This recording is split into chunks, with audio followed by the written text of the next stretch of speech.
സ്നേഹം നിറഞ്ഞ ബഹുമാനപ്പെട്ട ജെയിംസ് അച്ച, പ്രിയപ്പെട്ട സിസ്റ്റേഴ്സ്, സഹോദരരെ, ഈശോ മിശിഹായിക്ക് സ്തുതിയായിരിക്കട്ടെ. എപ്പോഴും സ്തുതിയായിരിക്കട്ടെ. പരസ്പരം സ്തുതി ചൊല്ലാം. Praise the Lord. Praise the Lord. Hallelujah. Hallelujah. യേശുവേ സ്തോത്രം. യേശുവേ സ്തോത്രം. യേശുവേ നന്ദി. യേശുവേ നന്ദി. യേശുവേ ആരാധന. യേശുവേ ആരാധന. ഹല്ലേലൂയ. ഹല്ലേലൂയ. ഹല്ലേലൂയ. ഹല്ലേലൂയ. അടുത്ത് നിൽക്കുന്നവരെ നോക്കി പുഞ്ചിരിച്ചുകൊണ്ട് പറയാം ഹല്ലേലൂയ. ഹല്ലേലൂയ. ഹല്ലേലൂയ. ഹല്ലേലൂയ. പ്രിയപ്പെട്ടവരെ, ഇന്നത്തെ ചോദ്യം: നിന്റെ തിരഞ്ഞെടുപ്പിന് എന്ത് സംഭവിക്കും? എന്താണ് ചോദ്യം? നിന്റെ തിരഞ്ഞെടുപ്പിന്, നിന്റെ ശുശ്രൂഷാ സ്ഥാനത്തിന് എന്ത് സംഭവിക്കും? ഇന്നത്തെ ഒന്നാം വായനയിൽ 2 പേരെ കുറിച്ച് നമ്മൾ വായിക്കുകയാണ്. ഇന്ന് അപ്പോസ്തലനായ വിശുദ്ധ മത്തിയാസിന്റെ തിരുനാൾ ദിനം കൂടിയാണ്. അപ്പോൾ തിരഞ്ഞെടുപ്പിന് മുൻപ്, മത്തിയാസിനെ നറുക്കിട്ട് തിരഞ്ഞെടുക്കുന്നതിന് മുമ്പ്, തൻ്റെ ശുശ്രൂഷാ സ്ഥാനം നഷ്ടപ്പെടുത്തിയ യൂദാസിനെ കുറിച്ച് പറയുകയാണ്.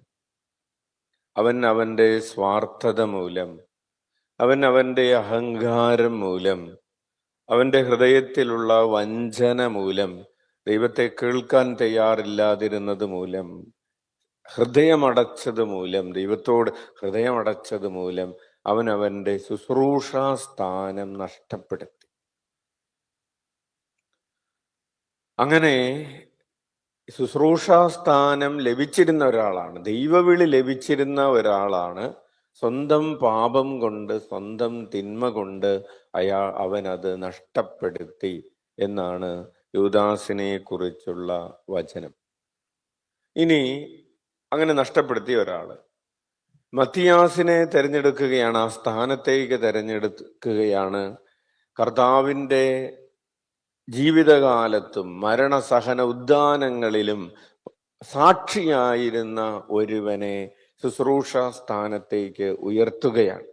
ശുശ്രൂഷാ സ്ഥാനത്തേക്ക് ഉയർത്തപ്പെടാൻ ഒരാൾക്കുണ്ടാകേണ്ട യോഗ്യതയായി അവര് പരിഗണിച്ചത് ഈശോയുടെ വാക്കുകൾ കേട്ടവൻ, ഈശോയുടെ പ്രവർത്തികൾ കണ്ടവൻ, ഈശോയുടെ സഹനത്തിനും മരണത്തിനും ഉദ്ധാനത്തിനും സാക്ഷിയായവൻ ദൈവരാജ്യ ശുശ്രൂഷയ്ക്ക് വേണ്ടി തിരഞ്ഞെടുക്കപ്പെടുകയാണ്.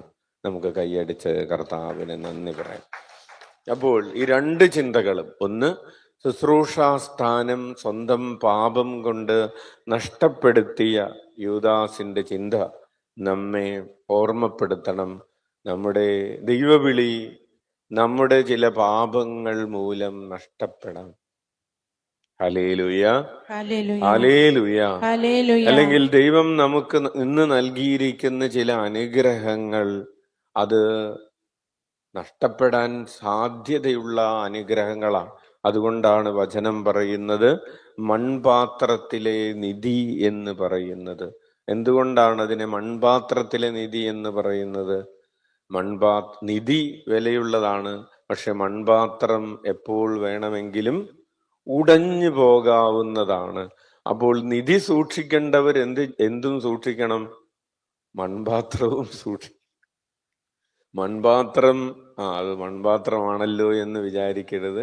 മൺപാത്രം സൂക്ഷിക്കുന്നവർ, മൺപാത്രം എന്ന് പറയുന്ന നമ്മുടെ ശരീരം. അപ്പോൾ വചനം നമ്മെ ഓർമ്മിപ്പിക്കുകയാണ്, നിന്റെ ശുശ്രൂഷാ സ്ഥാനം, അത് അച്ഛന്മാരോട് ഉള്ള ഓർമ്മപ്പെടുത്തലാണ്, അത് സിസ്റ്റേഴ്സിനോടുള്ള ഓർമ്മപ്പെടുത്തലാണ്, അത് ഓരോ വിശ്വാസിയോടുമുള്ള ഓർമ്മപ്പെടുത്തലാണ്. നിന്നെ ഇന്ന് ദൈവം തൻ്റെ തിരുസന്നിധിയിൽ നിൽക്കാൻ തെരഞ്ഞെടുത്തിട്ടുണ്ട്. നമുക്ക് കൈയടിച്ച് നന്ദി പറയാം. നമ്മൾ ഇനി ശ്രദ്ധിക്കേണ്ടത് എന്താണ്? നമ്മുടെ തന്നെ പാപങ്ങൾ കൊണ്ട്, നമ്മുടെ കഠിനമായ ഹൃദയം കൊണ്ട് നമ്മൾ ഇത് നഷ്ടപ്പെടുത്തി കളയാതിരിക്കാൻ ശ്രദ്ധിക്കണം.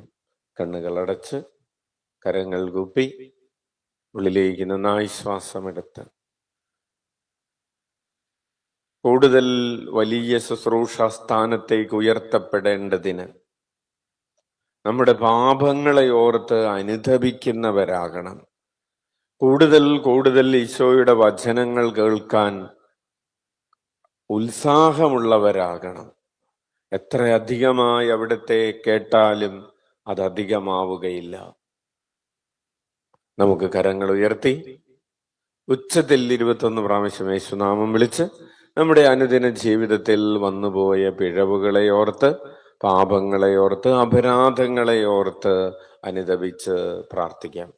ഈശോയെ, ഈശോയേ, ഈശോയേ, ഈശോയെ, ഈശോയേ, ഈശോയേ, ഈശോയേ, ഈശോയേ, ഈശോയേ, ഈശോയേ, ഈശോയേ, ഈശോയേ, ഈശോയെ, ഈശോയേ, ഈശോയെ, ഈശോയേ, ഈശോയേ, ഈശോയേ, ഈശോയേ, ഈശോയേ, ഈശോയേ, ഈശോയേ.